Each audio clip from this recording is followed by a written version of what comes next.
especialistas en moral, podería facer aflorar esas diferencias que penso que é imprescindible que queden reflexadas nunha investigación.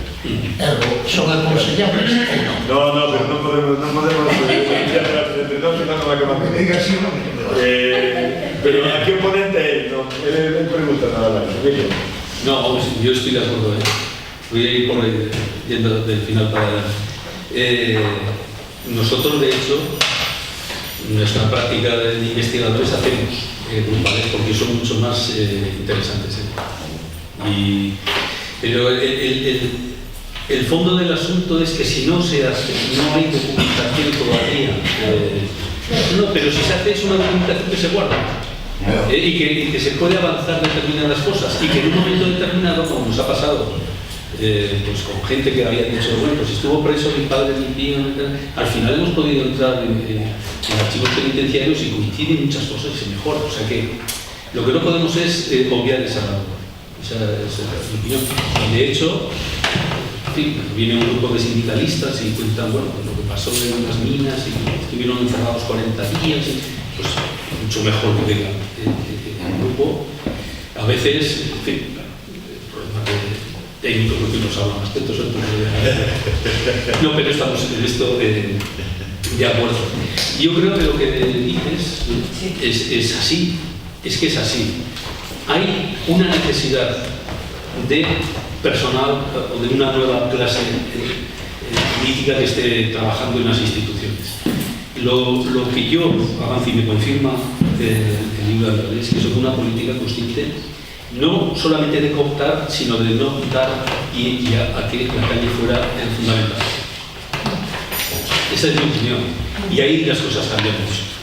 Porque, no sé cómo decir, en todos los sitios ha habido cooptación, ha habido gente, pero en algunos lugares se han seguido manteniendo el activismo en la vida que se ha tenido. Y luego, ¿quién comentó? Yo vengo aquí y aprendo mucho de escucharos. No sé, yo no conozco de lo que he estudiado que hubiera organizaciones del régimen que luego tuvieran o pudieron ser manipuladas allá por Alianza Popular, que no existe, o por la OCDE, que efectivamente es un partido de alusión que tiene. La única cuestión que habría ahí de fondo, pero que no es tan ideológica, sino de mantener una base social, es el cooperativismo. El antiguo y viejo cooperativismo católico, que ya en los años 60 es la Iglesia, en esto no pinta prácticamente nada, y que es un cooperativismo profesional. Y tenéis muchísimas más experiencias, pero allí está en Navarra, muy potente. Pero incluso esto tuvo su revisión interna y no hay continuidad. No hay continuidad. Yo diría que es un poco la rémora que se atrasa, en mi opinión siempre excesivamente en la transición, la reforma de ese tipo de instituciones socioeconómicas a través de las hermandades de la labor de y aquí diríamos hay una pequeña escala. Pero lo que es el grueso de la cosa va por otro lado. Habría más una concomitante de carácter ideológico conservador que no una manipulación o cooptación o dirección.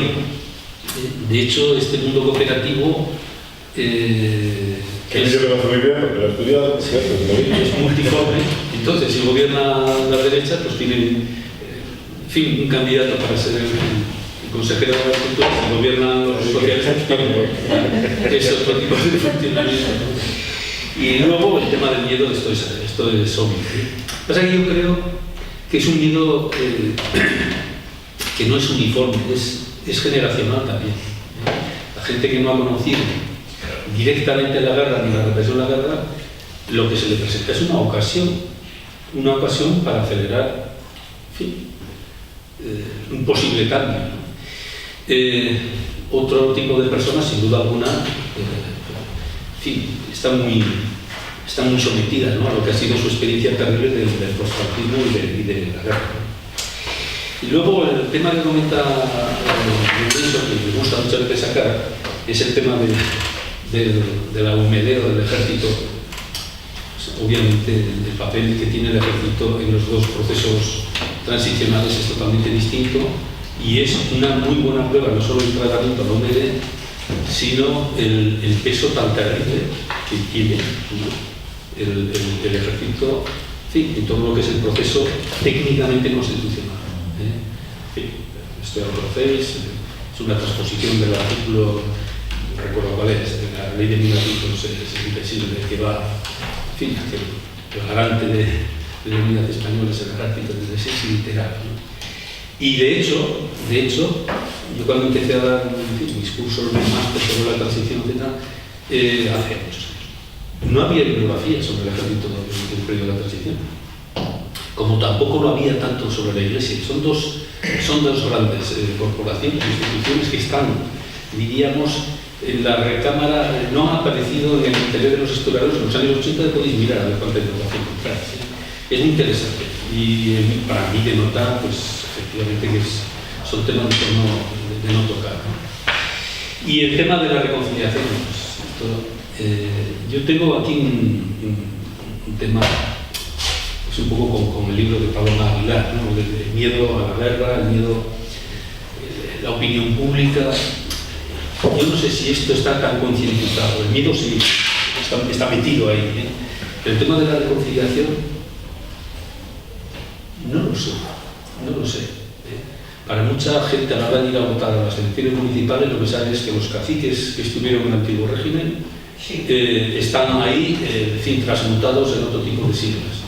Entonces, ¿qué reconciliación y qué? Ahí hay un tema de confrontación interna muy fuerte, en el caso concreto del Partido Socialista, que no la llevó más que a las visiones, porque el Partido Socialista de Navarra ha estado apoyando los presupuestos de la derecha, pues prácticamente durante toda su trayectoria, ¿no? Durante toda su trayectoria. Y hoy mismo es el día que si va a elecciones no sabe si volverá, en fin, a estar de acuerdo con ellos. Entonces, para muchos de sus militantes que ya se fueron, porque ha habido tomadas, es una continuidad muy grande. Entonces, reconciliación, ¿dónde está la reconciliación ahí? No sé, es un tema mucho más potente, y no sé hasta qué punto el alcance de la política que lanzó el Partido Comunista estaba, diríamos, asumido. Lo que la gente no quiere es ninguna guerra, ninguna cuestión de este tipo, eso es obvio. Pero me da a mí que los libros de Paloma Aguilar se da como algo asentado de manera consciente en la sociedad. ¿Qué a la sociedad? No sé. En fin, esto es una pequeña divagación, Bueno, pero en cualquier caso, este es un tema, Andrade lo está muy bien, el tema de la reconciliación. Bueno, entonces, pues aquí lo dejamos. Muchas gracias.